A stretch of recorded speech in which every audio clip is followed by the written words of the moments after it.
بسم الله الرحمن الرحيم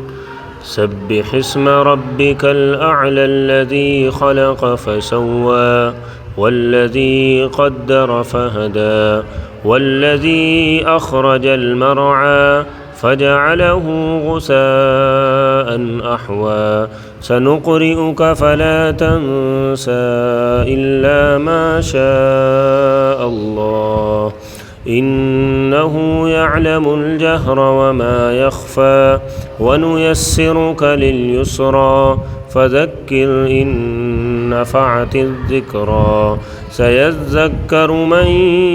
يخشى ويتجنبها الأشقى الذي يصلى النار الكبرى ثم لا يموت فيها ولا يحيا قد أفلح من تزكى وذكر اسم ربه فصلى بل تؤثرون الحياة الدنيا والآخرة خير